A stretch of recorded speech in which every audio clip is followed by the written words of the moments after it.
Impuesto predial base renta. Bien, no pretendo aburrirlos ni ser reiterativo, pero sí me gustaría retomar un poco, recapitular lo que vimos en la plática anterior en relación con los impuestos inmobiliarios. Y les hice la misma plantilla de trabajo que ocupamos en la ocasión anterior. Por eso les pregunto, ¿quién me puede decir por qué atendimos el artículo 115 constitucional la plática pasada? ¿Cuál era la importancia? ¿Por qué lo destacamos?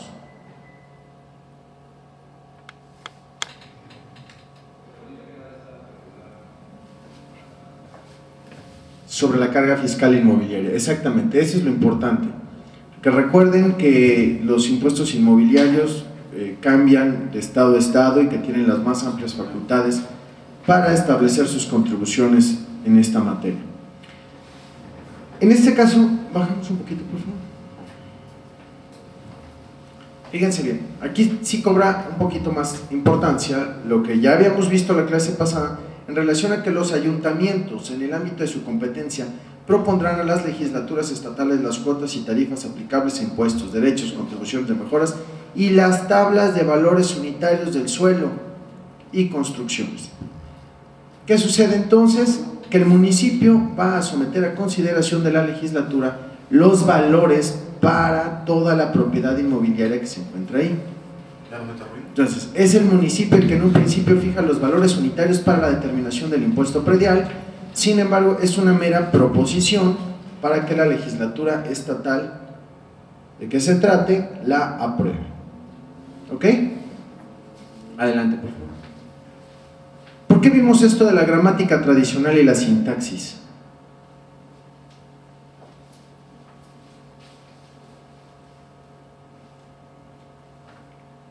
¿Nadie?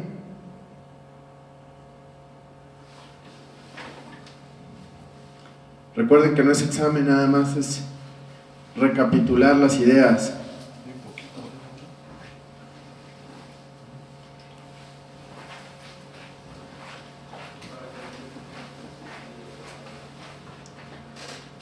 ¿Qué figura inventamos? ¿Qué dijimos? Que los impuestos tenían que tener una ¿qué?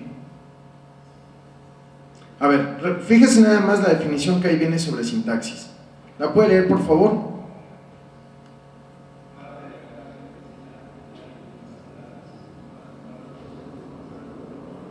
Recordando la clase pasada, como idea general, ¿por qué hablábamos de una sintaxis qué? Una sintaxis fiscal, correcto. ¿Y por qué? ¿Qué vimos tratándose del impuesto sobre adquisición de inmuebles? Ahí tiene su micrófono, gracias. Para entender la congruencia del impuesto de que se trata, ¿no? Debe haber una congruencia como lo hay en la sintaxis.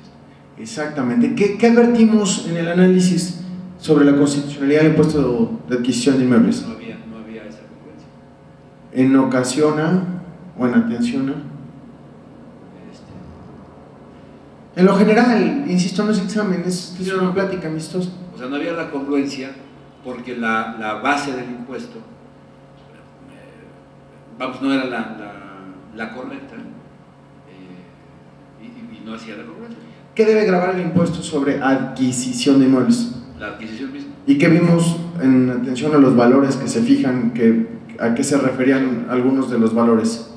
O sea, al valor físico, al valor de transmisión, o sea, no al valor de adquisición realmente. ¿Y eso servían para determinar qué? El impuesto. Los otros valores.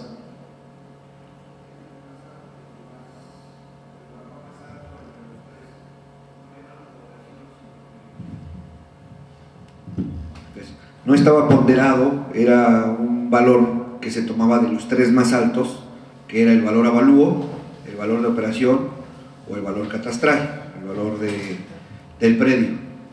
Entonces no había una proporcionalidad en virtud de que pues, era el más alto. Bueno, sí, había tres, pero dijimos que cada valor servía para, y lo demostramos. Sí, cada uno tenía una diferente aplicación, se podría decir, pero... Decíamos, el valor de adquisición sirve para el impuesto sobre adquisición de inmuebles. Sí. Y el valor catastral para el pago de impuesto predial, y el valor de avalúo. convencional, el valor avalúo, era para efectos del impuesto sobre la renta. Ok, Entonces, por eso hablábamos de una sintaxis fiscal, porque vemos que, tal como lo debe haber en la oración, debe haber una coordinación, una relación en la estructura del impuesto. Pueden existir tantos impuestos como el legislador quiera prever, sin embargo, en cada uno de ellos tiene que respetar esto que denominamos la sintaxis fiscal, ¿correcto? Subimos, por favor.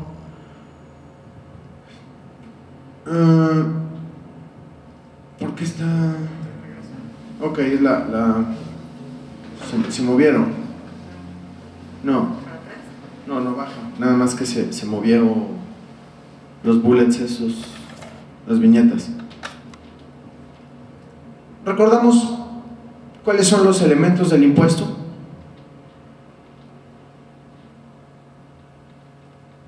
Por favor. El sujeto, el hecho generador o el acto punible, no me recuerdo. ¿Qué más?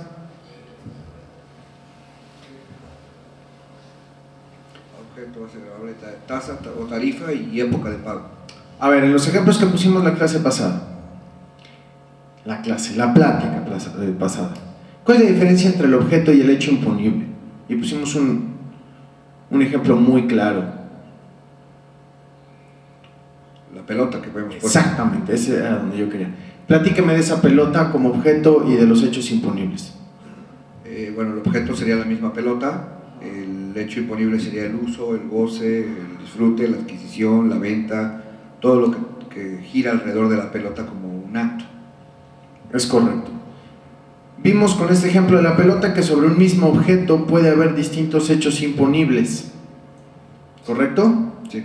Este sencillo ejemplo con la pelota, si lo entendiéramos, podríamos ver que, como en el impuesto sobre adquisición de inmuebles, que vimos que había tres capacidades, un movimiento que reflejaba capacidad contributiva en tres vertientes, las tres pueden ser grabadas, sin duda que pueden serlo, y pueden serlo de un modo constitucional, y pueden ser respetuosas de la sintaxis fiscal. Sin embargo, tienen que ser grabadas en lo individual. El problema en que incurre constantemente el legislador, y esto es el estudio que haremos hoy sobre el impuesto predial base de rentas, es el colmo de la actividad legislativa y, peor aún, del consentimiento judicial por parte de la Suprema Corte. Avanzamos, por favor. Recordando brevemente nada más que la capacidad contributiva, como un reflejo de la potencialidad real de contribuir a los gastos públicos, nos señala la propia Corte en pleno y jurisprudencia que es necesaria una estrecha relación entre el hecho imponible y la base gravable a la que se aplica la tasa o tarifa. Si no hay esa estrecha relación entre los elementos del tributo, en aplicación de esta jurisprudencia obligatoria, diríamos que no se atiende a la capacidad contributiva y, en consecuencia, el impuesto sería inconstitucional.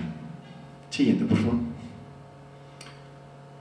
Reiteramos nuevamente: pleno jurisprudencia, proporcionalidad tributaria, debe existir congruencia entre el tributo y la capacidad contributiva. Fíjense, congruencia, volvemos a lo mismo, congruencia. Nada más que encontramos que la mayoría de los impuestos son incongruentes, particularmente los impuestos locales. Y se dice aquí: la capacidad contributiva se vincula con la persona que tiene que soportar la carga del tributo, o sea, aquella que finalmente, según las diversas características de cada contribución, ve disminuido su patrimonio al pagar una cantidad específica por concepto de esos gravámenes, sea en su calidad de sujeto pasivo o como destinatario de los mismos. Y aquí destacan las características de la contribución y la congruencia. La congruencia debemos analizarla según las características de la contribución, como lo hicimos en su momento con el impuesto sobre adquisición de inmuebles. Siguiente, por favor. Para determinar la proporcionalidad de un impuesto debe atenderse a cada caso específico, tomando en cuenta la diferente naturaleza y propósitos perseguidos por los distintos tipos de gravámenes fiscales. Y en este criterio, jurisprudencia 4/1990, tratándose de tributos distintos del impuesto sobre la renta, no puede regir el mismo criterio para establecer su proporcionalidad, pues este principio debe determinarse analizando la naturaleza y características especiales de cada tributo. Siguiente, por favor. Entremos pues en materia después de este breve repaso recordatorio de nuestra plática anterior.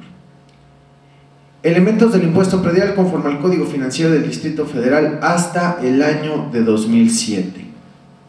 El impuesto predial base rentas desapareció de nuestra legislación para el año 2008.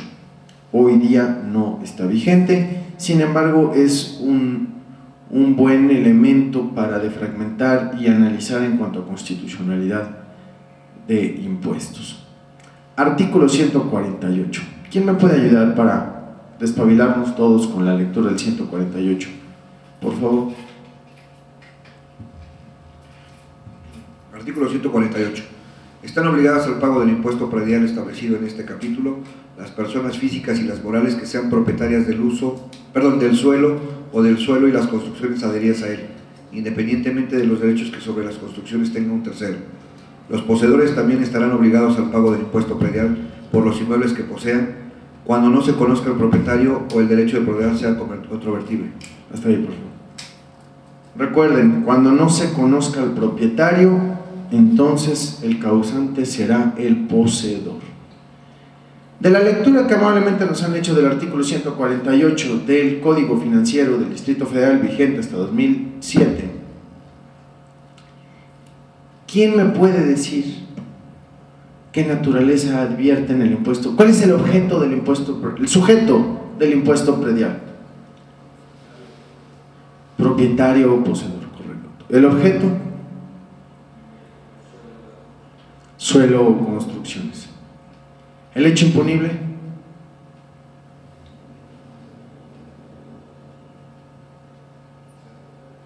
o la tenencia o poseedor. Claro.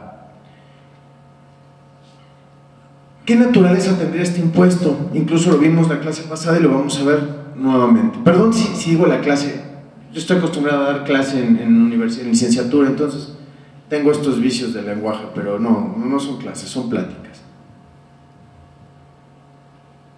¿Qué naturaleza tendrá este impuesto? Por favor.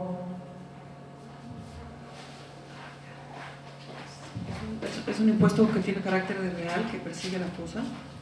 Sin duda. Es un impuesto real. Vaya, simple y sencillamente porque recae sobre derechos de igual naturaleza, ¿no? La propiedad o la posesión. Y como bien lo dice la licenciada, en este caso el impuesto sigue a la cosa. Si se hace una transmisión de dominio respecto de un inmueble con adeudos de predial, bueno, el nuevo propietario será responsable ante la Hacienda Pública del Distrito Federal de cubrir esos adeudos que existan. ¿Por qué? Porque la cosa es la que causa el impuesto y el impuesto sigue a la cosa. Por aquí alguien dijo tenencia, no se refería a la tenencia vehicular, sin embargo es el mismo supuesto que sucede tratándose de la tenencia. ¿Correcto? Ahora, veamos lo que sucede en el artículo 149 en las dos fracciones que prevé. Por favor, Merian. Artículo 149. La base del impuesto predial será el valor catastral determinado por los contribuyentes conforme a lo siguiente. Primero, a través de la determinación del valor de mercado del inmueble, incluyendo las construcciones a él adheridas, elementos accesorios, obras complementarias o instalaciones especiales, aun cuando un tercero tenga derechos sobre ellas, mediante la práctica de avalúo directo que comprenda las características e instalaciones particulares del inmueble realizado por persona autorizada. La base del impuesto predial determinada mediante el avalúo directo a que se refiere el párrafo anterior será válida para el año en que se realice el avalúo y para los dos siguientes, siempre que en cada uno de esos años subsiguientes el avalúo se actualice aplicándole un incremento porcentual igual a aquel en que se incrementen para ese mismo año los valores unitarios a que se refiere el artículo 151 de este código. Sin embargo, los contribuyentes podrán optar por determinar y declarar el valor catastral de sus inmuebles aplicando a los mismos los valores unitarios a que se refiere el artículo 151 de este código.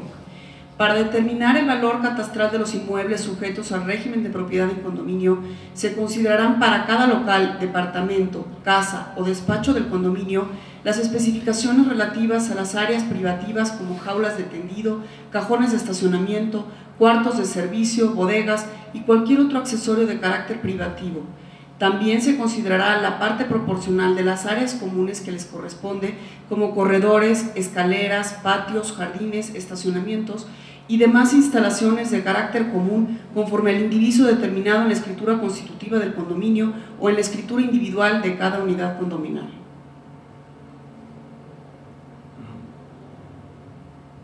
Con el objeto de facilitar el cumplimiento de las obligaciones de los contribuyentes a que se refiere el párrafo tercero de esta fracción, la autoridad les proporcionará en el formato oficial una propuesta de determinación del valor catastral y pago del impuesto correspondiente. En caso de que los contribuyentes acepten tales propuestas y que los datos contenidos en las mismas concuerden con la realidad, declararán como valor catastral del inmueble y como monto del impuesto a su cargo los determinados en el formato oficial, presentándolo en las oficinas autorizadas y, en caso contrario, podrán optar por realizar por su cuenta la aplicación de los valores unitarios indicados o la realización del avalúo a que se refiere el párrafo primero de esta fracción. La falta de recepción por parte de los contribuyentes de las propuestas señaladas no relevará a los contribuyentes de la obligación de declarar y pagar el impuesto correspondiente y en todo caso deberán acudir a las oficinas de la autoridad fiscal a presentar las declaraciones y pagos indicados, pudiendo solicitar que se les entregue la propuesta correspondiente. Hasta ahí. Regresamos, por favor. Bueno, esto es un poquito aburrido, es batalloso estar dando lectura a los preceptos, pero es importante. Primero, vemos que el impuesto predial tiene como base gravable el valor catastral. Ahora, este valor catastral dice de inicio el artículo que se obtendrá como mediante avalúo. ¿Se les ocurre a alguien que en la práctica realice avalúos para determinar su impuesto predial? No. La respuesta es no. En la práctica, lo común es que se haga un avalúo para fijar el valor catastral y, en consecuencia, pagar el impuesto predial cuando la propuesta llega verdaderamente alta, cuando existe un error en los registros de la autoridad que dispara el precio del predial y de ahí que el contribuyente opte por practicar un avalúo para atemperar ese precio o reducirlo y pagar una cantidad menor. Sin embargo, la figura del avalúo no es práctica. ¿Por qué? Porque es cara y porque tiene vigencia. Además, los valuadores oficiales, los reconocidos, los que pueden servir para la determinación del impuesto, tienen un buen negocito con el gobierno del Distrito Federal porque sus honorarios se calculan en función del precio del inmueble. Le hace, mientras más alto fijen el valor, mayores honorarios cobrarán. Negocio redondo. ¿Sí? Entonces, el avalúo, que es la primera fórmula que nos otorga este texto legal para la determinación del impuesto, no es en realidad aplicable en la práctica. Ahora bien, caigamos en esta lámina que me interesa mucho. Con el objeto de facilitar el cumplimiento de las obligaciones, proporcionará en formato oficial una propuesta. Ojo, le llaman propuesta porque de inicio es obligación determinarlo a través de avalúo. Entonces, el gobierno del Distrito Federal nos hace una propuesta. Pero fíjense nada más qué sucede en la práctica. Si yo no quiero pagar la propuesta y quiero pagar por mis pistolas una cantidad menor, simplemente no me reciben el pago. No me reciben el pago. Y aquí tenemos que recordar que en México existe una figura de autodeterminación. ¿En qué consiste esta autodeterminación de impuestos?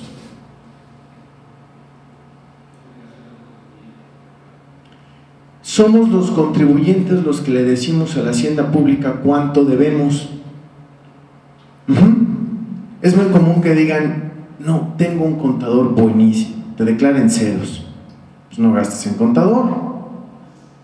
abre el programa de tu banco, entra, accesa con tu token y cuando tengas que llenar el espacio, declaración, impuesto sobre la renta, 0, enter. Impuesto al valor agregado, 0, enter. Retenciones por asimilados a salarios, 0, enter. No necesitamos un contador, por el amor de Dios. Todos los contribuyentes en México autodeterminan sus impuestos. Ellos los calculan y le dicen, yo te debo tanto. Por su parte, la autoridad conserva y goza de facultades de verificación, liquidación y cobro coactivo. Después que nosotros dijimos, es cuando se hacen al azar o por algunos indicios, se hacen las revisiones por parte de la autoridad fiscal y se llegan a determinar los créditos fiscales por cantidades omitidas. ¿Correcto? Si yo llego entonces a la administración tributaria, no sé cuál le corresponda, Parque Lira, San Lázaro, San Jerónimo, San Antonio, San Borja, cualquiera de las que a ustedes se les ocurra, y llegan, ya hicieron su cálculo, abrieron su ley, sacaron su calculadora, hoja blanca, goma y lápiz, y hacen el cálculo de su predial y dicen, la propuesta, que es propuesta por definición, es incorrecta. ¿Por qué? Simple y sencillamente porque hizo una operación aritmética en forma errónea. Yo voy a hacer la correcta. Si la hago, no me van a aceptar el pago. Entonces ahí sí es propuesta. Perdón, ahí sí es vinculativa. No te acepto el pago porque no me pagas lo que dice la propuesta. Pero si es una propuesta, la puedo rechazar, que no. Sin embargo, si llega esa propuesta y quiero plantear con esa propuesta un amparo por inconstitucionalidad de la ley que está prevista en esa propuesta, me van a decir, no hay acto de aplicación. ¿Por qué? Porque es una propuesta. Entonces, ¿es propuesta o no es propuesta? Porque si es propuesta, insisto, tengo el legítimo derecho, conforme a un sistema de autodeterminación de contribuciones, de pararme en ventanilla y decir, quiero pagar 2 pesos. ¿Por qué? Porque me da la gana. Pero no me lo van a aceptar. Ahora, un dato importante que muy pocos conocen, y no sé por qué, porque está en la ley.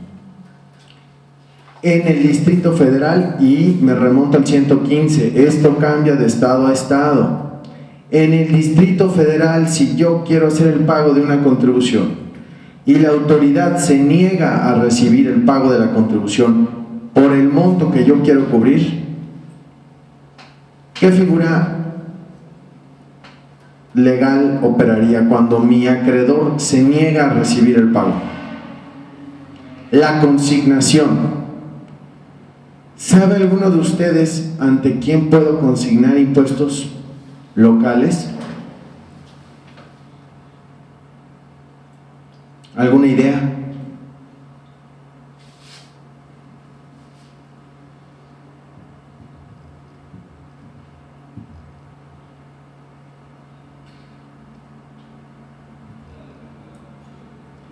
Es correcto.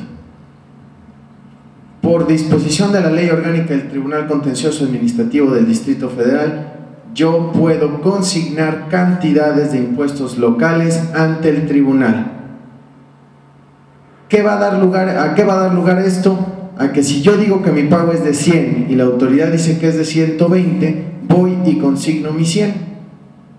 Y el día que la autoridad venga y me liquide un crédito por 120 más actualización y recargos, yo voy a decir, momento, de entrada yo pagué oportunamente los 100.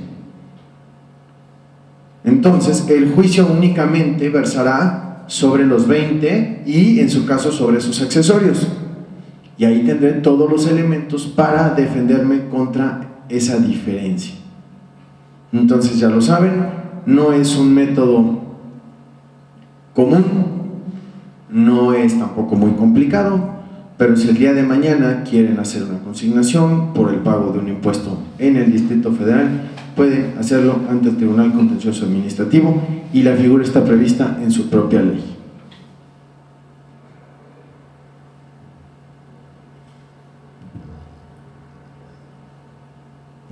Gracias. Para poder hacer eso que mencionas, ¿se requiere haber previamente celebrado un avalúo por 100 para que te sustente que ese es tu valor, o no necesitas?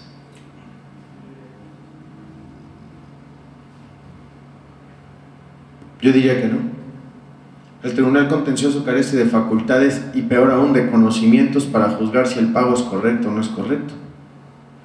O sea, no tengo por qué pagar la cantidad exacta. Yo voy a hacer una consignación y el día de mañana, si hay algún problema legal, opondré mi excepción de pago única y exclusivamente por cuánto hace al monto consignado. Eso no significa que si yo en su momento consigné una cantidad menor, no se me pueda liquidar un crédito fiscal más accesorios por las diferencias. Es mi responsabilidad y es mi derecho. Perfecto. Y cuando vendas el inmueble y el comprador te pide los comprobantes de pago o el notario, ¿vas a exhibir ahí tu comprobante de consignación? Sí, ese es el problema. La realidad es que ese es el problema.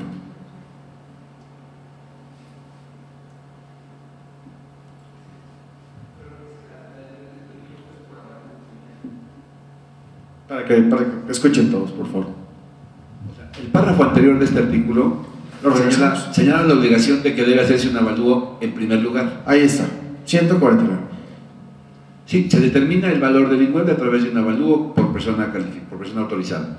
Esa es la obligación del contribuyente, primero hacer el avalúo. Si no haces el avalúo y llega la propuesta, puedes oponerte a la propuesta, pero con base en un avalúo. No es caprichoso el no acepto la propuesta y le bajo 100. ¿Qué le parece si usted tiene la certeza, caso real, no lo estoy inventando, usted tiene la certeza que su casa mide 130 metros, podría medir 128 o podría medir 131, pero usted tiene sus escrituras y dice 130 metros, y le llega la propuesta, y usted revisa en la propuesta el valor del suelo, y dice estoy de acuerdo, y revisa el valor de construcción, y dice estoy de acuerdo. Sin embargo, el cálculo se lo hacen por 200 metros. ¿Qué haría? O sea, ¿qué debo hacer un avalúo para corregir ese error? No, o sea, pero ¿por qué si es mi derecho pagar conforme a lo que a mí me dé la gana? No. Entonces, no. Yo reconozco. El derecho es pagar conforme a lo que valga según un avalúo del valor de mercado. Pero yo reconozco, acepto y me someto al precio de suelo y al precio de construcción. Pero no estoy... Sí, pero es que, perdón, no puede ser arbitrario, pues tampoco estoy de acuerdo con el valor del suelo. O sea, no puedo calcularle yo como guste la propuesta, tengo que tener una base objetiva sí, en algo.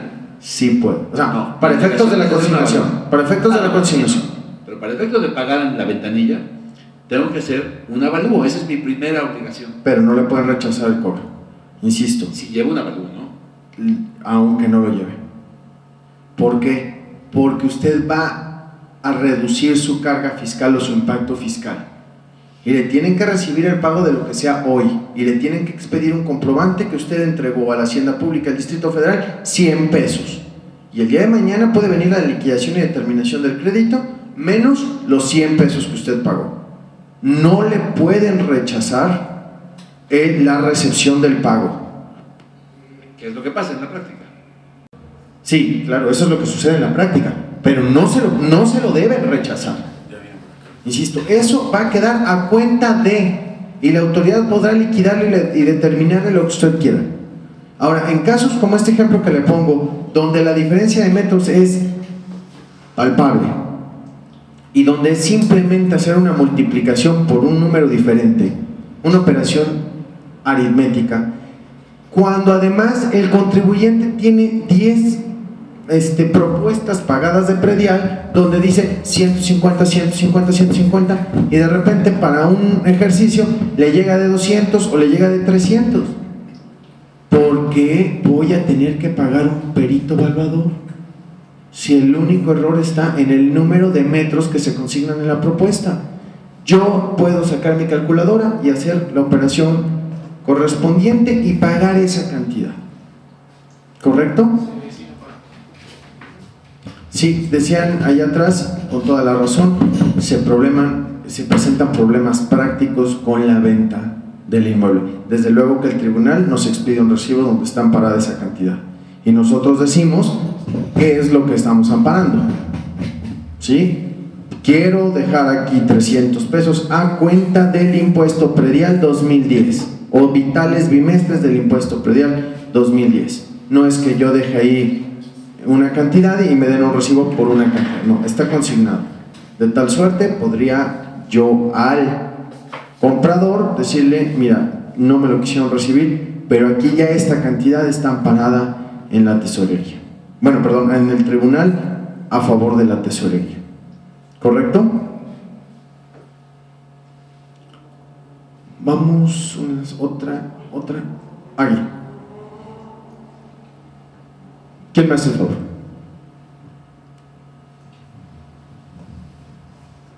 Cuando los contribuyentes otorguen el uso o goce temporal de un inmueble, inclusive para la instalación o fijación de anuncios o cualquier otro tipo de publicidad, deberán calcular el impuesto con base en el valor catastral más alto, que resulte entre el determinado conforme a la fracción anterior y el que se determine de acuerdo al total de las contraprestaciones por dicho uso o goce temporal, si las contraprestaciones fueron fijadas en moneda diferente a la nacional. Dicho valor se determina considerando el tipo de cambio promedio de la moneda extranjera publicado en el Diario Oficial de la Federación en los días que corresponda al bimestre de que se trate. Al efecto se multiplicará el total de las contraprestaciones que correspondan a un bimestre por el factor 38.47 y el resultado se multiplicará por el factor 10.0 y se aplicará al resultado la tarifa del artículo 152, fracción primera de este código. La cantidad que resulte conforme al párrafo anterior se multiplicará por el factor 0.42849 cuando el uso del inmueble sea distinto al habitacional y por el factor 0.25454 cuando el uso sea habitacional y el resultado será el impuesto a pagar. No obstante, lo dispuesto en el párrafo anterior, en ningún caso se pagará por concepto de impuesto predial una cantidad inferior a la que como cuota fija se establezca en el rango A de la tarifa prevista en el artículo 152 de este código. Para los efectos de esta fracción, los contribuyentes deberán presentar junto con su declaración el valor de los contratos vigentes a la fecha de presentación de la misma. Cada vez que estos sean modificados o se celebren nuevos, deberán presentarse junto con la declaración de valor a que se refiere este artículo, dentro del bimestre siguiente a la fecha en que ello ocurra. Asimismo, dentro de igual plazo, deberá presentar aviso de determinación de contratos de arrendamiento. Cuando se conceda el uso o goce temporal de esta parte de una parte del inmueble, el impuesto predial deberá calcularse con base en el valor catastral que resulte más alto entre el que se determine sobre la totalidad del inmueble conforme a la fracción anterior y el que determine de acuerdo al total de las contraprestaciones por el uso o goce temporal de la parte del inmueble de que se trate en los términos de esta fracción.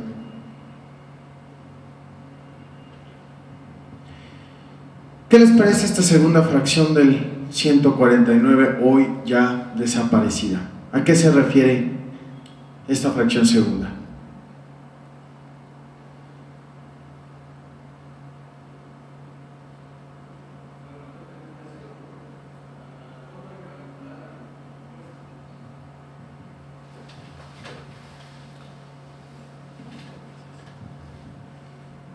A la autodeterminación y forma de calcular el impuesto.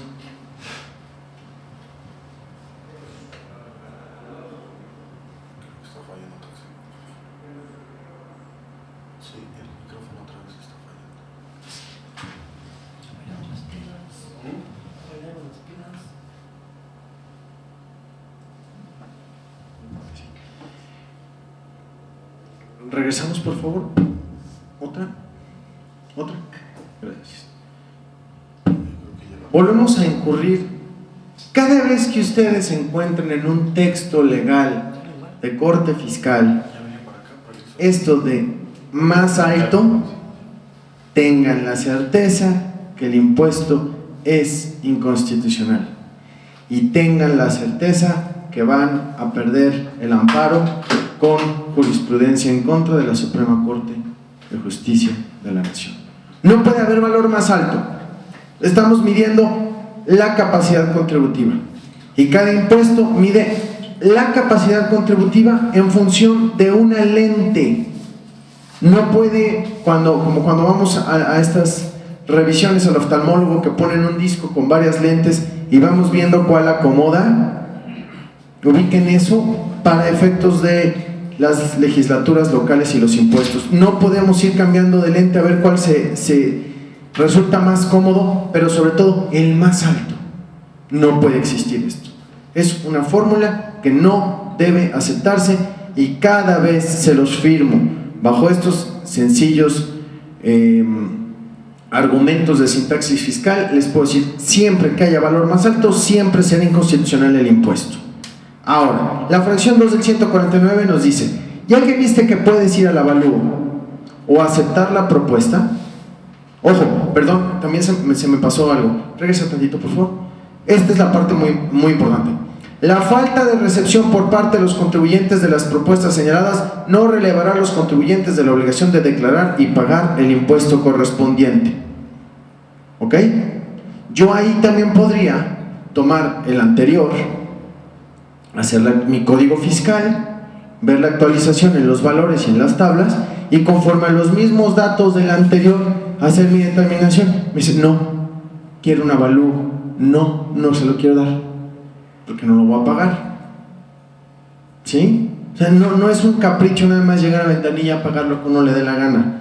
Puede ser una razón que se da más o menos seguido, en donde yo podría determinar mi impuesto conforme a elementos anteriores, llevar los mismos a las tablas de la legislación fiscal vigente en el año de que se trate y no tener que contratar a un valuador por el precio, no por otra razón. Perdón, regresando al 149, fracción segunda, el valor más alto. Dicen, bueno, si ya lo determinaste por avalúo o bien aceptando la propuesta, pero otorgas en arrendamiento tu bien inmueble, entonces calcúlame los dos y el que resulte más alto, otro vicio.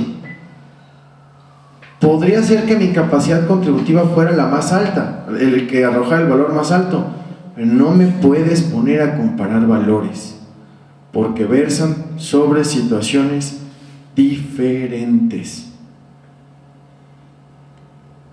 Fíjense nada más que grave, inclusive para la instalación o fijación de anuncios o cualquier otro tipo de publicidad. Ahora ya la legislación en materia de publicidad está muy sesgada, muy protegida, es todo un problema montar un espectacular.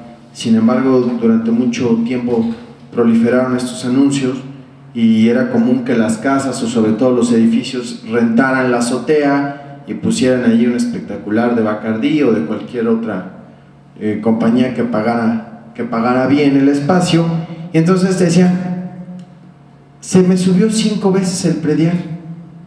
Sí, por el anuncio que tienen en el techo, pero es que lo pusimos entre todos y eso se va a la administración del condominio. Pues sí, nada más que con base en ese contrato de arrendamiento, hoy día usted paga 5 veces más predial que por lo que pagaría si atendiéramos al valor catastral de cada uno de los departamentos. Incluso el legislador es muy puntual y habla de contratos que se fijan en moneda diferente y nos habla que hay que sacar un promedio conforme al tipo de cambio publicado en el Diario Oficial de la Federación. O sea, es todo un evento pagarle a la autoridad un impuesto predial base a rentas. ¿Qué es lo peor? Que yo le tengo que hacer a la autoridad su trabajo. Yo le tengo que llevar el avalúo. Yo le tengo que hacer los cálculos, yo tengo que sacar los bimestres. Entonces, ¿para qué la tenemos?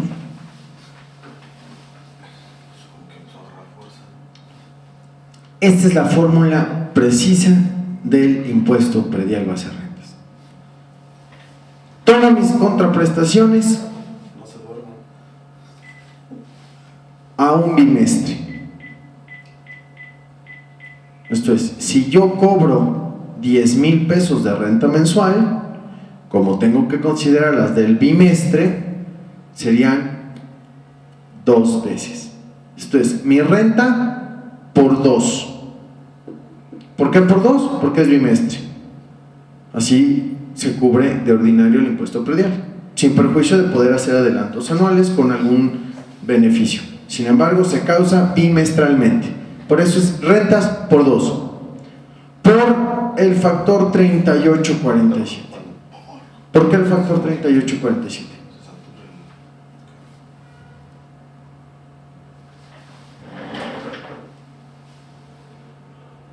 Porque se le ocurrió, porque no hay absolutamente ninguna explicación ni sustento para ese factor o ese dato. Y luego por el factor 10. ¿Por qué por el factor 10?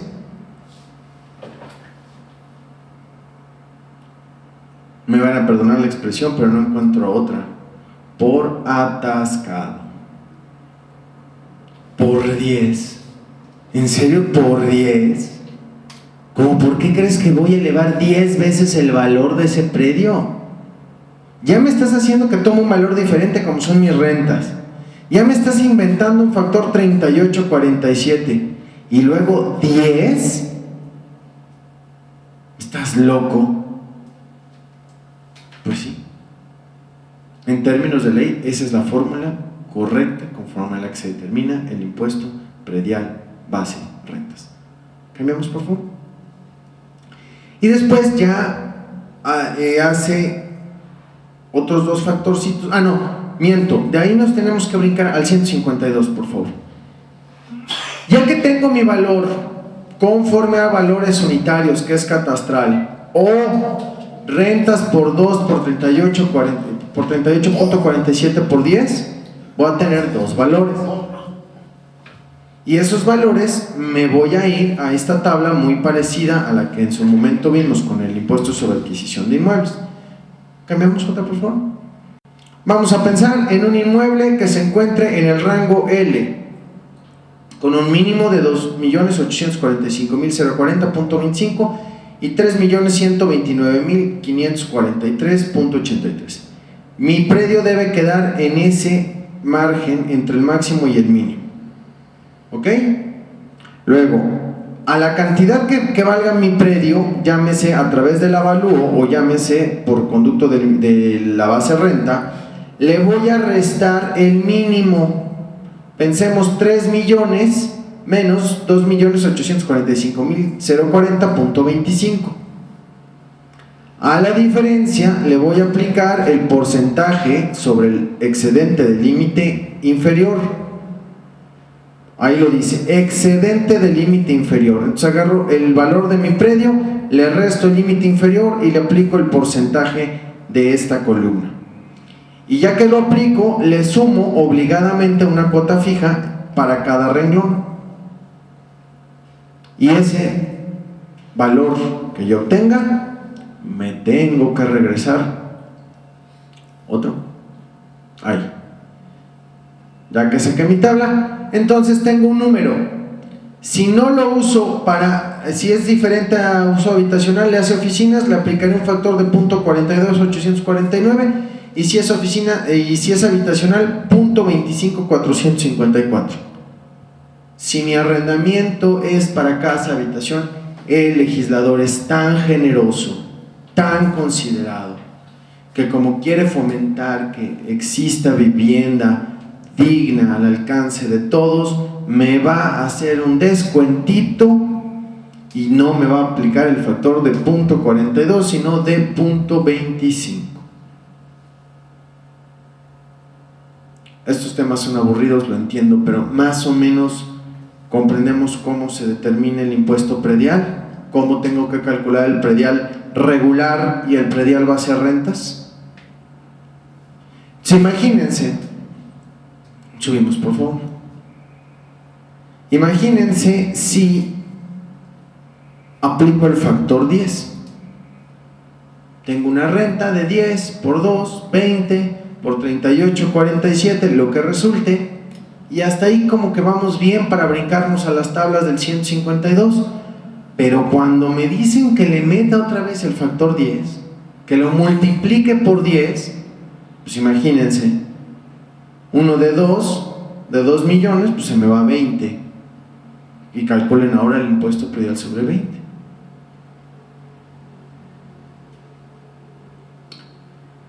Cambiamos una página, por favor. Arriba. Otra. Aquí, como ven, tienen que registrarse los contratos de arrendamiento y a su vez notificar a la autoridad sobre las modificaciones que sufre el contrato. Oiga, licenciado, ¿y si no lo registro, qué pasa? Nada. Salvo que estén ustedes expidiendo recibos por arrendamiento. Si es una casa habitación y le rentan a otro particular y el particular les hace depósitos en su cuenta bancaria o pagos en efectivo, no habría ninguna razón para hacer el registro de su contrato y mucho menos tributar bajo el anterior esquema del impuesto predial base rentas. Comprendemos hasta aquí la diferencia entre la fracción 1 del 149 que regulaba el impuesto predial regular y el 149 fracción segunda que es el impuesto predial base rentas. ¿Alguna duda? ¿Seguros? Conforme al ejemplo de la pelota, licenciado, ¿cuál es la diferencia entre la fracción 1 y la fracción 2? La diferencia. Por el ejemplo 2 están considerando el objeto sería la propiedad, en este caso el pago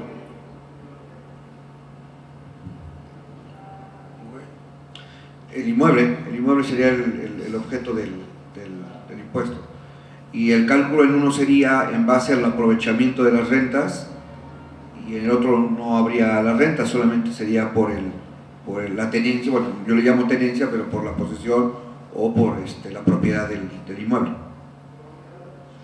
Sí. Cambiamos, por favor. Otra. Ahí. Naturaleza del impuesto predial.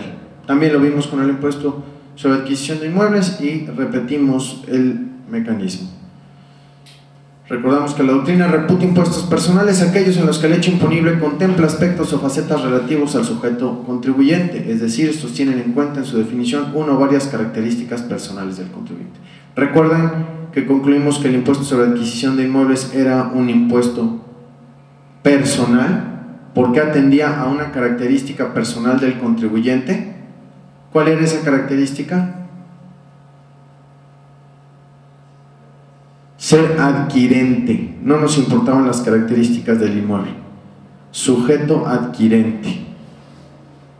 Por otro lado, los impuestos reales son aquellos que tienden a los elementos objetivos, prescindiendo de las características personales del sujeto obligado al pago, lo que permite incluso no exteriorizar en la norma legal quién es el sujeto pasivo.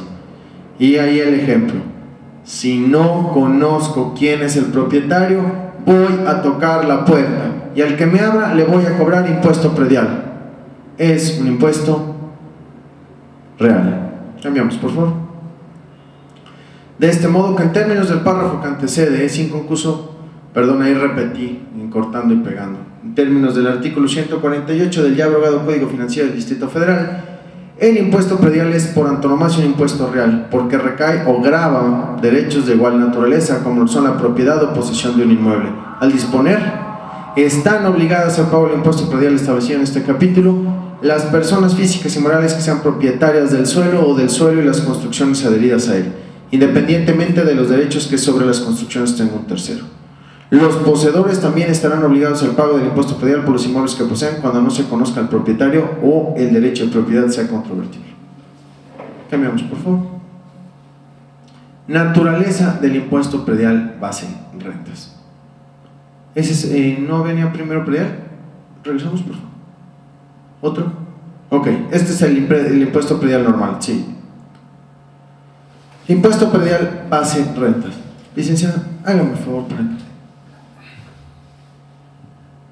Tratándose del impuesto predial base rentas, regulado anteriormente por el artículo 149, fracción segunda del ya abrogado Código Financiero del Distrito Federal, resulta que el mismo atiende a una calidad intrínseca del contribuyente, a saber, su calidad de arrendador de un inmueble, para lo cual prescinde de las características del predio que se adquiere, salvo para elevar el impuesto en el caso de uso no habitacional, pero no dentro del supuesto de causación, ya que éste puede ser rústico, urbano, con construcciones, sin ellas, etc.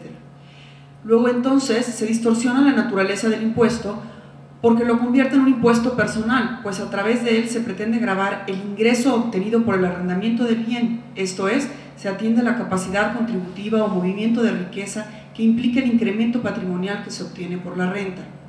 Sin embargo, existe otra contribución que de manera natural grava el aumento en el patrimonio de los sujetos pasivos de la obligación fiscal que obtienen ingresos por el arrendamiento de inmuebles, tal y como lo evidencia el contenido de los artículos 141 y 142 de la Ley del Impuesto sobre la Renta.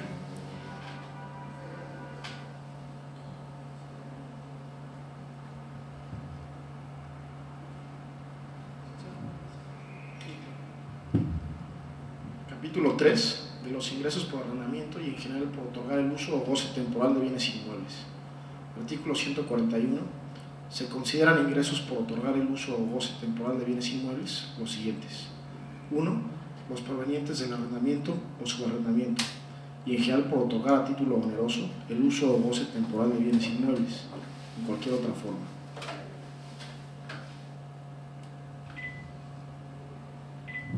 Como pueden ver, y como también sucedió en el impuesto sobre adquisición de inmuebles, la ley del impuesto sobre la renta prevé de manera específica un capítulo para los ingresos por arrendamiento, como había ingresos por adquisición. Entonces, todos los ingresos ya están grabados en materia federal. Es que eso no nos toca. Claro que sí, porque hay pactos de coordinación, y entonces sobre estos ingresos federales te dan aportaciones estatales, y tu estado solo tienes, en términos del 115, facultad para gravar ¿qué?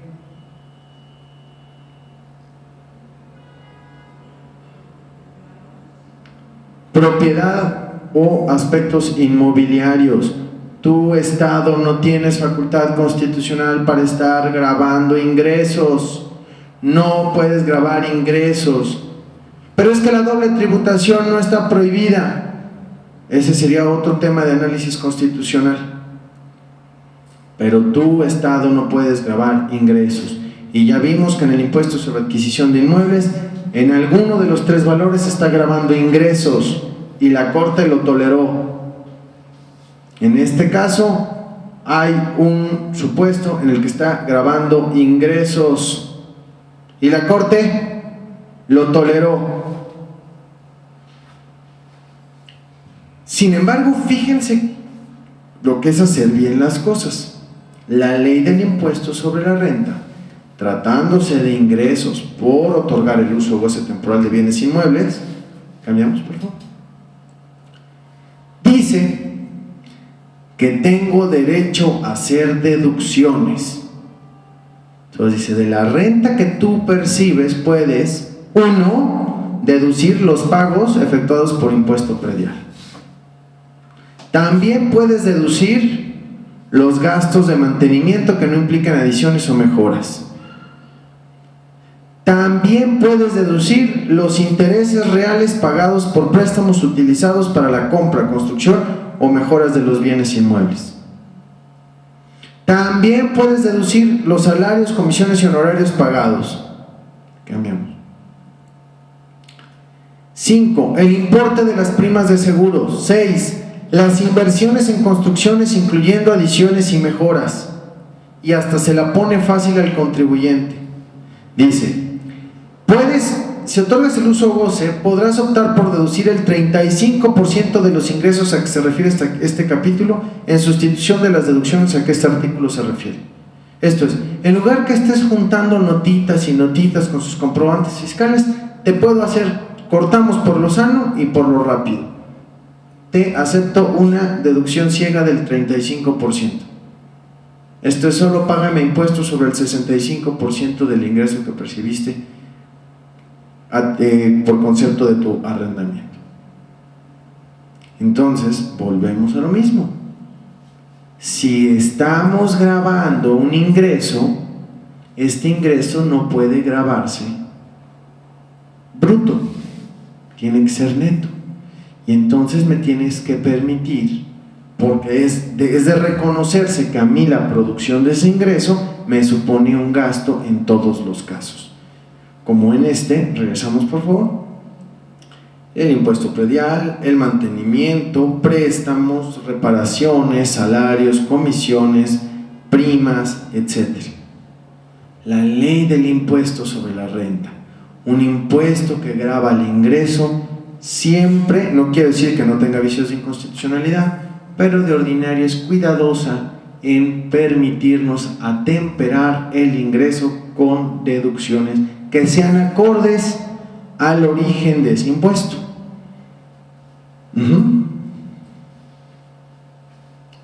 Cambiamos, por favor. ¿Otro? Subimos tantito, por favor. Proporcional. Cuando el contribuyente ocupe parte del bien inmueble del cual deriva el ingreso por otorgar el uso o goce temporal, no podrá deducir la parte de los gastos, tampoco del impuesto predial y los derechos de cooperación de obras públicas que correspondan proporcionalmente a la unidad por él ocupado de la otorgada gratuitamente. En los casos de subarrendamiento, el subarrendador no podrá deducir. La parte proporcional a que se refiere el párrafo que antecede se calculará considerando el número de metros cuadrados de construcción de la unidad por él ocupada o otorgada de manera gratuita en relación con el total. Proporcional. El impuesto predial por ingresos derivados del arrendamiento es aquí proporcional. Subimos, por favor. Más, hasta el predial base de rentas. Más, al texto. Otro. Ahí. En cambio, el impuesto sobre adquisición de inmuebles me dice, si concedes el uso o goce temporal de una parte, me lo calcula sobre la totalidad del inmueble, por favor. Por eso se los dejé en mayúscula, sobre la totalidad del inmueble. No hay proporción. Y si el impuesto se llama, el principio o garantía tributaria se llama de proporcionalidad tributaria, pues yo creo que por definición es violatorio de este principio. Y yo me pregunto, ¿por qué la ley del impuesto sobre la renta? O sea, no solo es una mala regulación del impuesto, una pésima técnica legislativa, porque no solo se cobran aspectos que no tienen derecho a cobrar, sino además lo hacen burdamente. Insisto, la palabra es atascados. El apetito recaudatorio no tiene límite. Lo hacen por 10. Págame primero el impuesto predial, págamelo sobre rentas y después multiplícalo por 10. Y si nada más es un 0.01%, calcúlamelo sobre el total. No tiene vergüenza el legislador, de ninguna manera. Esto se llama robo, esto lo conocen, esto lo hacen con todo el conocimiento del mundo.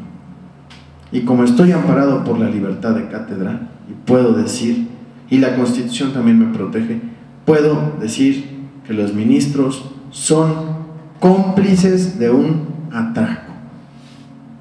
No tienen vergüenza. Estoy absolutamente seguro que saben lo que están haciendo y que votan en el sentido que votan por intereses económicos de quienes detentan el poder y la repartición que se hacen los poderes del Estado. Como dato cultural, quiero decirles que esta ley de salarios máximos para funcionarios públicos que no podían rebasar al presidente de la República, bueno, pues también comprendía a los miembros del Poder Judicial. Irónicamente, casi a la par se sacó a los miembros del Poder Judicial de la ley y concomitantemente se declaró la constitucionalidad del impuesto empresarial de tasa única.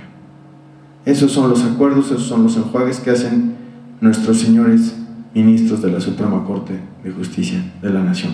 Porque no me pueden decir que esto no lo entienden. No lo creo. No lo creo y lo sostengo públicamente. Esto es más que inteligible, esto es evidente y esto es burdo. Y lo sostienen, y lo votan, y hacen jurisprudencias obligatorias aplicables a todos. Y después se pretende reformar la ley de amparo porque los abogados fiscalistas son unos rateros que lucran con el dinero del pueblo. Porque solo están buscando vericuetos, por el amor de Dios. ¿Dónde están los vericuetos? Es palpable.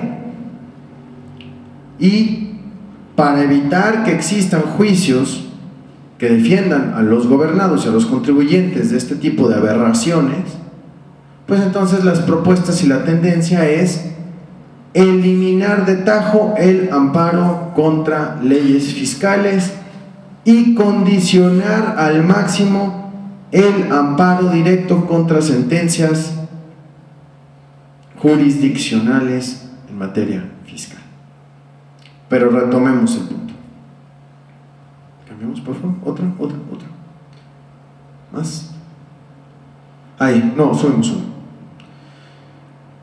Por ello, puede concluirse que el impuesto predial base a rentas es en realidad un impuesto personal de ingreso que grava la totalidad de los percibidos por toda aquella persona que otorga en arrendamiento su bien inmueble, asemejándolo indebidamente y en contra de las garantías que en materia fiscal otorga la Constitución con otro tipo de contribución al ingreso como lo es el impuesto sobre la renta, que grava todo incremento patrimonial de las personas, incluido el que se genera como consecuencia de otorgar en arrendamiento sus bienes. De ahí que, bajo ninguna óptica, puede estimarse que el impuesto predial base a rentas grave la propiedad o posesión del inmueble como su naturaleza real lo exige. ¿Por qué le ponen impuesto predial? Porque si no violan el 115. Entonces, como el 115 solo me deja gravar a las gallinas, le voy a poner impuesto a las gallinas y se lo voy a cobrar a las vacas, a los becerros, al bla, bla, bla. Por eso hacen estas cochinadas. Cambiamos, por favor. Perdón. Una pregunta nada más para seguir el argumento de la no proporcionalidad. Mencionabas que el hecho de que se ocupe la mitad del inmueble y se rente la otra mitad en 20,000 pesos implicaba que al considerar el valor total de la renta, 20,000 pesos, no se estaba haciendo proporcional, ¿no? Eso es lo que entendí, para determinar el valor del predial. Vaya, no me puedes considerar el todo para la comparación de un precio parcial. Ahora, toda vez que el valor que consideraría serían 20,000 pesos y 20,000 pesos solo corresponde a la mitad, que es la que estoy dando en arrendamiento, y a la otra mitad ¿no llevaría eso implícito que esos 20,000 pesos ya son la proporción que corresponde nada más? No, porque dice que es la totalidad del inmueble. Me debes comparar el predial total regular contra el que te sale por la renta parcial. Entonces, si yo estoy rentando el 50% del inmueble, pues te calculo el 50% del predial contra el de las prestaciones que obtengo, ¿no? O sea, el problema no es por la parte de la renta, sino por la parte contra la que comparas, que es total. El problema es que me vuelves a llevar al más alto y al más alto, y todas tus fórmulas apuntan a la cantidad más alta y no encuentras ya la forma de hacer que suba esa cantidad. Cuando la ley del impuesto sobre la renta dice específicamente vamos a sacar proporciones. Gracias. Sí, por nada. ¿Alguien más? Así las cosas, quien distinga con exactitud el hecho imponible de las dos vertientes del impuesto predial, necesariamente habrá de concluir que el predial regular, como es debido, grava la propiedad o posesión de bienes inmuebles localizados en el Distrito Federal. Luego entonces es real. El predial base rentas grava el incremento patrimonial que conlleva el cobro de cantidades como consecuencia del arrendamiento del bien. Luego entonces es personal. Cambiamos, por favor.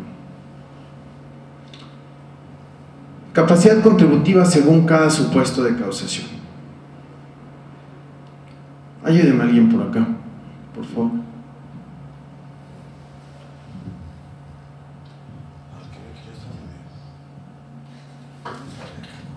Capacidad contributiva según cada supuesto de causación.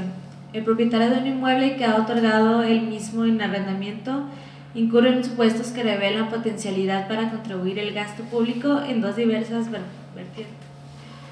La primera obedece a que mientras conserve la propiedad del tal inmueble, ello refleja que cuenta con recursos suficientes para la manutención y por ello habrá de pagar impuesto predial. La segunda porque quien ve incrementado su patrimonio en razón de las rentas percibidas obtiene una utilidad que lo obliga a tributar a la luz del impuesto sobre la renta, respecto de la diferencia entre la renta obtenida y las deducciones permitidas sobre el particular, que es lo que constituye precisamente su utilidad. Es así que sin pretender desconocer las dos variantes de potencialidad tributaria que involucra el arrendamiento de un bien inmueble, ellas no pueden converger simultáneamente para efectos de un solo tributo y menos aún dentro de la figura de un impuesto eminentemente real como lo es el predial.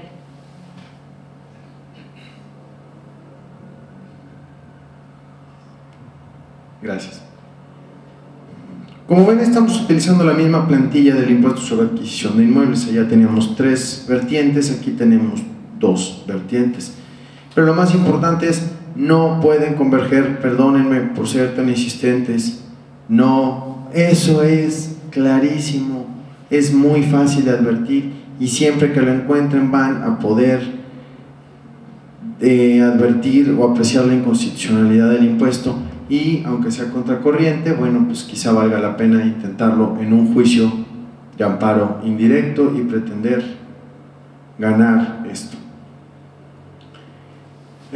No pueden converger y menos aún dentro de la figura de un impuesto eminentemente real como lo es el predial.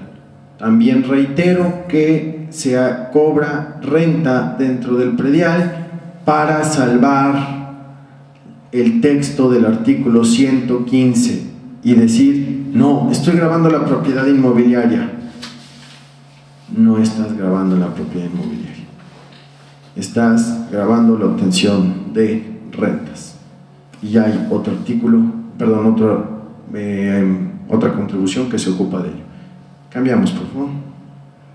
Ok. Este es el criterio que emitió la Suprema Corte de Justicia sobre el particular. Y si lo cambias nada más tantito para que vean, no se ve tan bien aquí. La intención era distinguirles algunos puntos paso a paso. Regresamos, por favor.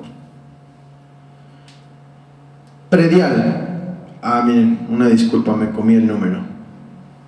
El artículo 149, fracción segunda del Código Financiero del Distrito Federal, en vigor a partir del 1 de enero del 2002, al incluir el factor 10 en el cálculo de la base gravable del impuesto relativo respecto de inmuebles que se otorgan en uso o goce temporal, inclusive para la instalación o fijación de anuncios o cualquier otro tipo de publicidad, transgrede los principios de proporcionalidad y equidad tributaria. Primer aspecto a destacar del criterio de la Corte. El factor 10 para calcular la base gravable del impuesto predial respecto a los inmuebles que se otorgan en arrendamiento viola los principios de proporcionalidad y equidad tributaria. ¿Qué es lo único que viola estos principios?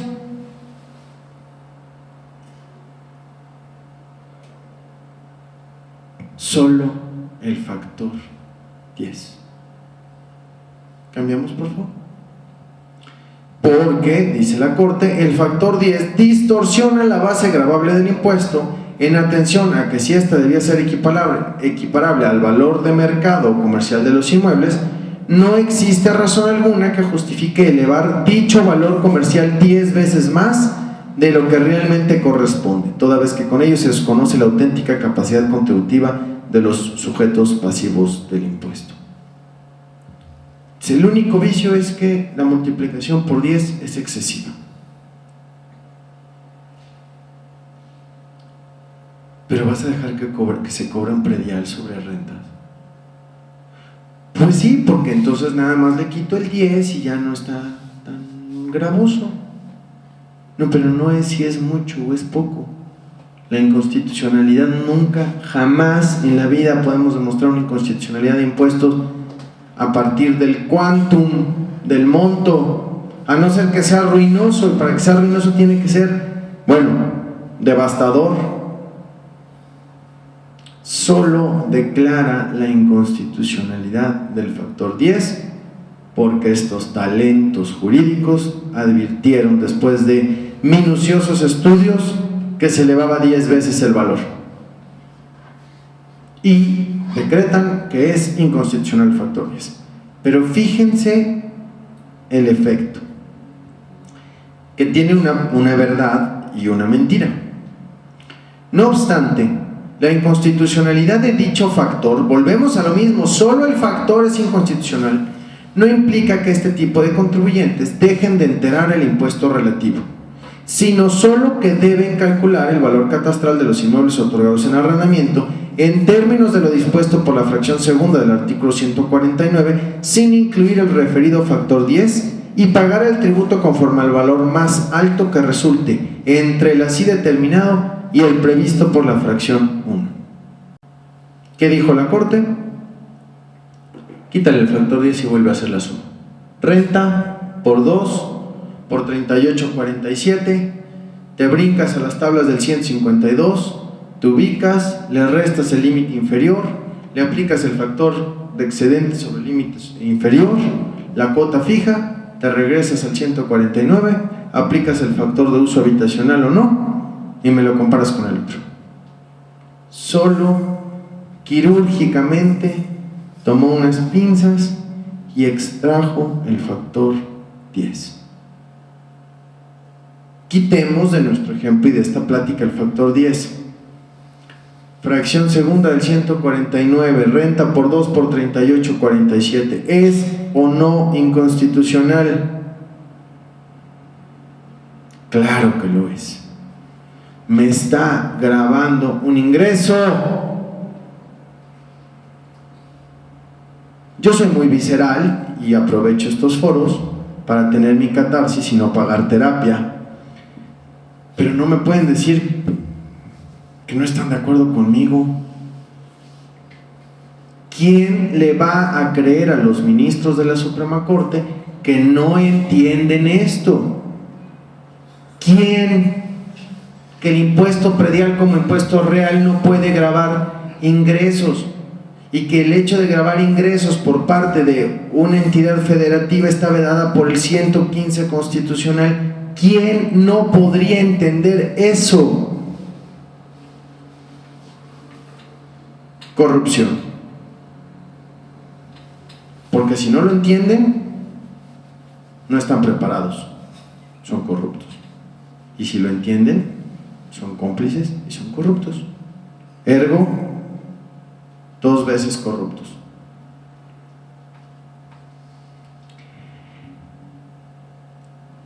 ¿Algún comentario en esto del factor 10 y el efecto? Solo se suprime ese elemento. Pero una cuestión en donde sí tienen razón. El impuesto predial base rentas es un régimen especial del régimen general de un impuesto predial. ¿Estamos de acuerdo? Podríamos imaginar, me hubiera gustado hacerlo, pero la verdad es que soy muy poco, soy completamente inapto en estos saberes que no sean Word. Imagínense un círculo que diga impuesto predial.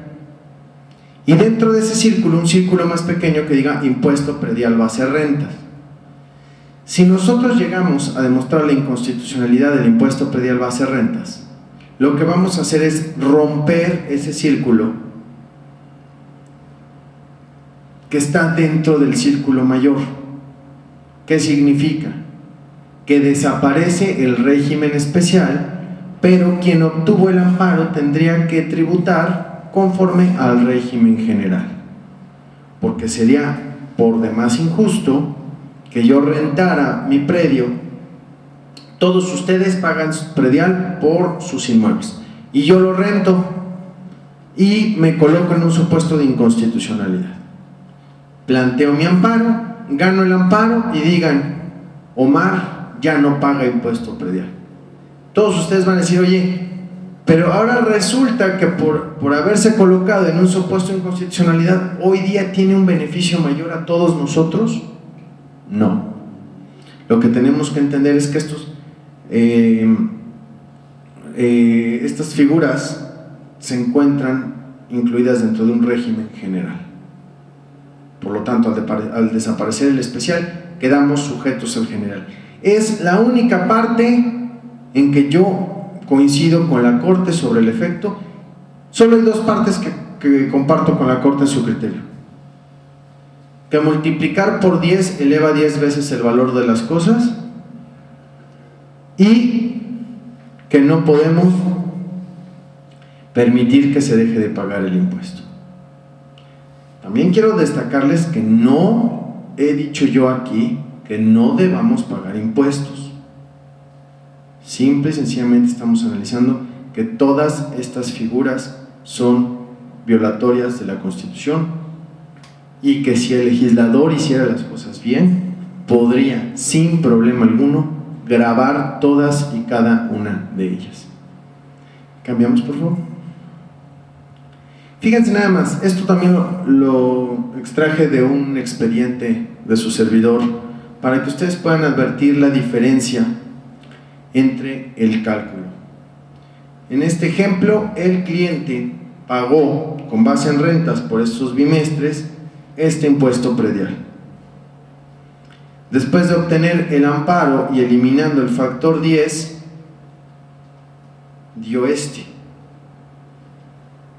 Por lo tanto, tuvimos que quedarnos con el valor catastral por ser más alto que el del factor 10. Pero fíjense nada más la brutalidad. El factor 10 con los otros. ¿Por qué no es exacto que sea por 10 nada más? Porque recuerden que luego nos movemos de rango, del rango A, del rango B, nos vamos moviendo de rango y vamos aplicando otros factores. Pero vean por favor la brutalidad. De 39.403 bimestrales se redujo a 3.266. Y entonces quedamos sujetos al valor catastral. No podía Suprema Corte decir que el 149 fracción segunda, llámese impuesto predial base rentas, era del todo inconstitucional y que entonces que eliminaban estas dos columnas y tenían que seguir pagando conforme a su catastral regular. ¿No era más sencillo? ¿No era más transparente? ¿No era de gente bien? Cambiamos, por favor. Ojo, otro detallito de la legislación en el Distrito Federal. Resulta que la legislación fiscal del Distrito Federal no prevé actualización. Entonces, si la autoridad se tarda en devolverte 4 años, te dice, no te actualizo porque mi ley dice que no tengo que actualizar. No me diga. Diría Manolín, fíjate que suave. Es absurdo. Por tanto, ya dijo la Corte que cuando hay una devolución en cumplimiento de una ejecutoria de amparo, como el efecto es restituir las cosas al estado que guardaban antes de la violación, las cantidades deben devolverse debidamente actualizadas, aun cuando la norma declarada inconstitucional no establezca la actualización del monto a devolver. la autoridad fiscal queda obligada a devolver el monto debidamente actualizado, toda vez que solo así se restituye al gobernado en el pleno goce de la garantía individual violada. Los recargos sí están previstos en ley, pero con esto se quitaba una muy buena cantidad la devolución. Quiero decirles que yo acabo de obtener una devolución de unos prediales del 2008. La acabo de obtener hace un mes, los pagos del 2008. Hubo prediales porque fue un paquete de prediales de 740 pesos. Devolvieron 740 pesos. No actualizan, no pagan recargos y te obligan a seguir intentando instancias judiciales para lograr la recuperación de los accesorios. Díganme si les resulta lógico que 3 años después de haber realizado el pago y 2 años después de haber obtenido una ejecutoria de amparo, me devuelvan esas cantidades y el Poder Judicial lo tolere. Y cuando digo el Poder Judicial, me refiero particularmente a la Suprema Corte de Justicia de la Nación. Tenían un paquete de 700 o 850 incidentes de inejecución del gobierno del Distrito Federal, también esto fue en agosto, en julio, para separarlos de su cargo y consignarlos al juez penal por el incumplimiento de las ejecutorias de amparo. Y en la sesión decidieron que después de haberse requerido a 8 o 10 por ahí autoridades, existían 2 autoridades que tenían facultades de solicitar partidas presupuestales a la Asamblea y que a ellas no se les había requerido, y entonces que había que reiniciar los incidentes de inejecución para que también se les requiriera a ellas. No tienen vergüenza, no merecen estar ahí, no pueden ser así, ni son todos los que están ni están todos los que son, pero la mayoría no puede estar ahí. No merecen un sueldo por este tipo de actitudes que tienen y toman y consienten. Cambiamos, por favor. Ojo, otro caso grave.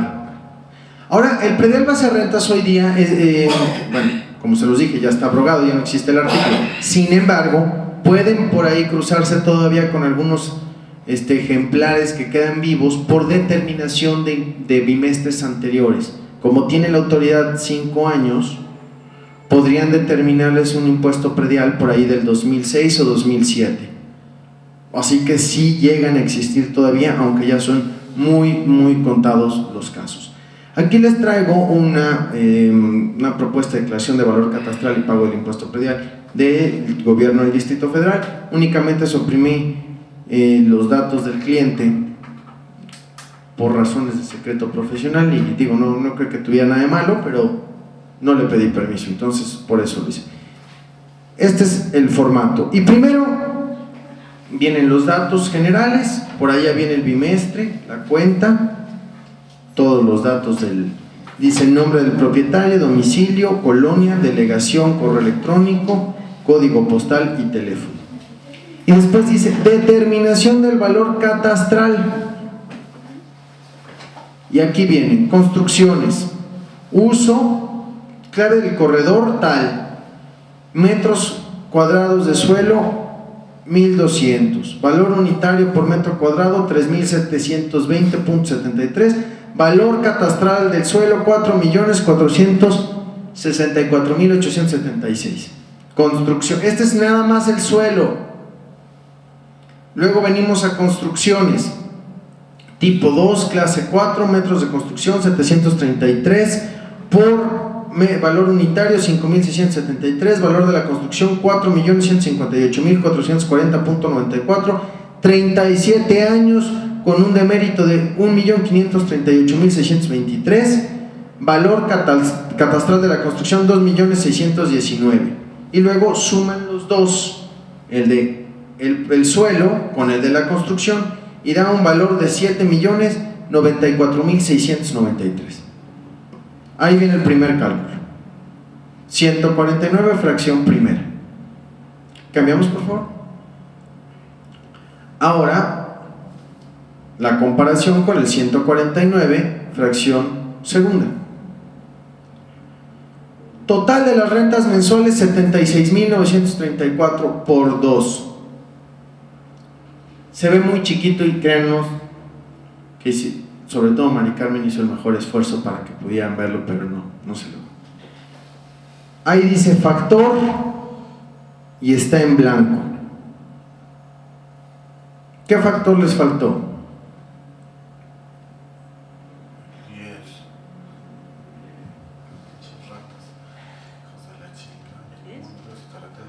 Factor 10. No hay factor 10. Entonces, si yo me fuera un amparo en contra de esta determinación de base de rentas, es muy probable que el juez me diga no hay acto de aplicación porque no te aplicaron el factor 10. Y si yo te concediera el amparo, el efecto sería exclusivamente para que no te aplicaran el factor 10. ¿Pero qué creen? Voilà. Estos cochinitos de tesorería recorren el punto. Renta por 2 por 384.70 no aplican el factor 10 y salen con la determinación de su crédito conforme a base de rentas. Se los traje para que vean que no estoy inventando tonterías.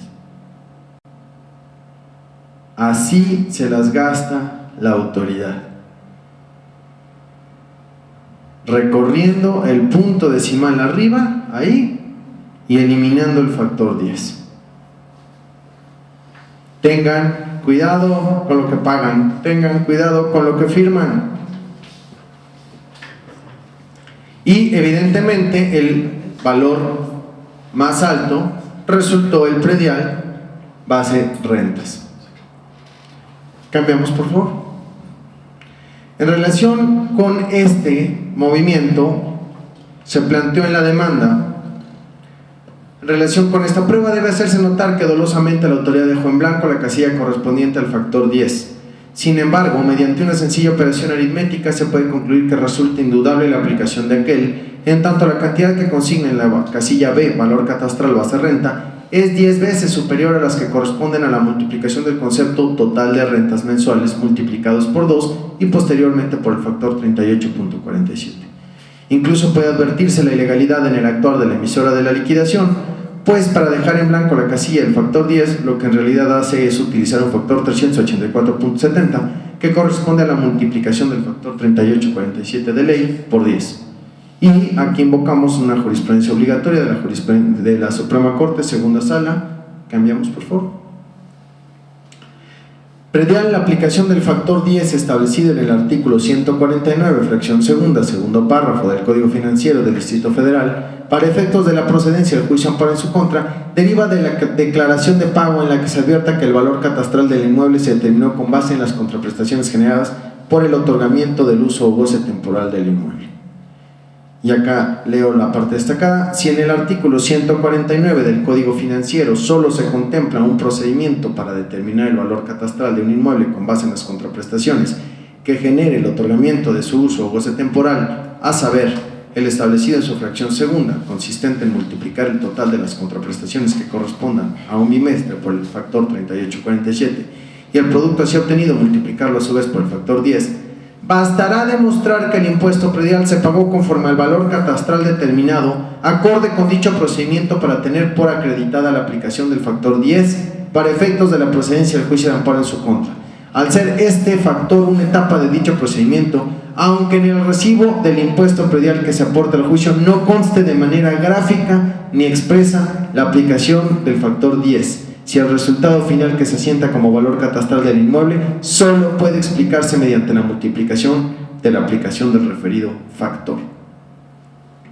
Sí, Omar, ¿por qué seguir esta argumentación que te iba a llevar como resultado a recorrer de nuevo el punto decimal, es decir, quitarle el factor 10 que implícitamente te pusieron en el 38 al hacerlo 380, 84. ¿Por qué seguir esto en vez de decir que hubo un error evidente porque 384 no es el factor que trae la ley y simplemente pedir la corrección o hacer algo que sin saber me parecería más sencillo? Es el documento que da la autoridad. Y vuelvo al ejemplo de Ventanilla. Vengo a pagar el impuesto predial. Se paga esto.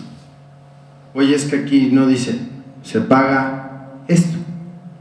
Pero es que la Constitución no son clases de constitucional. Se paga esto. Aún en el juicio, o sea, ¿por qué no decir es ¿por excesivo toda vez que toma un factor que no está en ley? Ajá, y entonces obtendré un amparo para el único efecto que se recalcule. Y me lo van a recalcular con base en el rentas por 2 por 38, 47 por 10. Porque el efecto de la sentencia no le impediría hacer eso. Y entonces caería exactamente en este tema.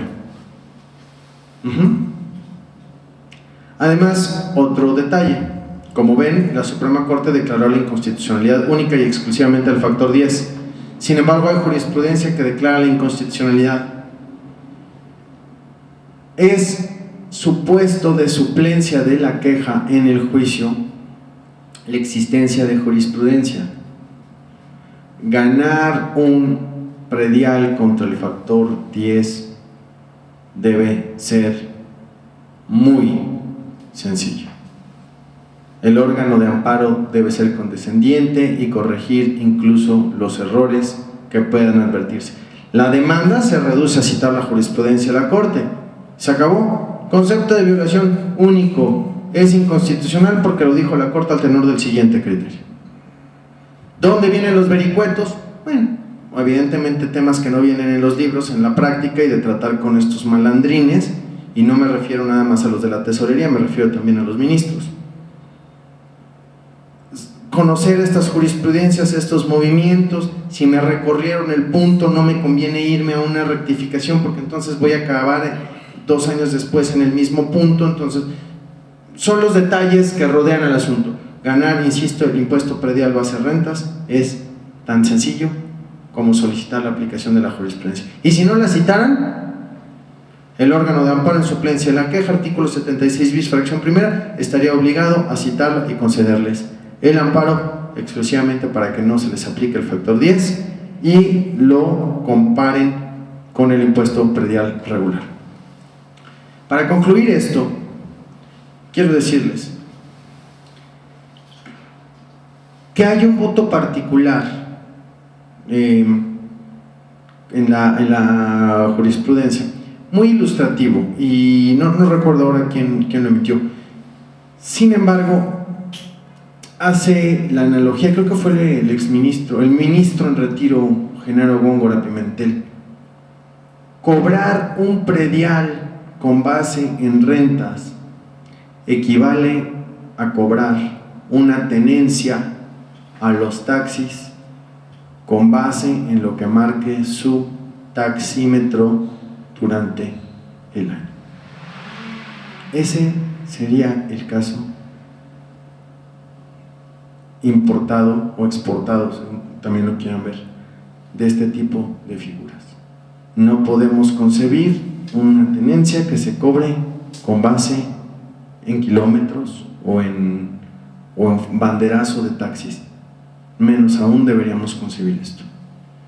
No obstante, la Corte declaró la inconstitucionalidad del factor 10. ¿Por qué no la del 38-47? ¿Por qué no? ¿Por qué no le dio la gana estudiarlo? Y si alguien planteara la inconstitucionalidad del 38-47, van a decir, ya hay jurisprudencia de la Corte, suplencia de la queja, te amparo, que no te aplican el 10. Pero si yo quiero el 38-47, me voy a recurso de revisión y me van a decir, agravios inoperantes porque ya hay jurisprudencia de la Corte, y hasta te da la razón. Es, como lo dijo Vargas Llosa en algún momento, es la dictadura perfecta. No sé, yo por mi parte concluyo, creo que ya no hay más láminas, ¿o sí? Yo concluyo la exposición de este tema y me gustaría escuchar cualquier duda. No sé si tengamos ahora por internet. ¿Y también estaba? No hay por internet. Allí hay un micrófono, pero no sé quién, si alguien tenga preguntas, inquietudes, consignas. Por favor, permítanme.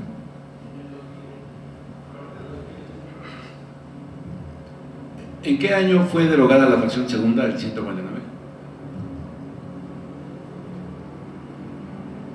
O más bien la pregunta es, ¿qué tomó en cuenta el legislador para derogarla? Porque se veía muy buen negocio para la autoridad cobrar así, ¿no?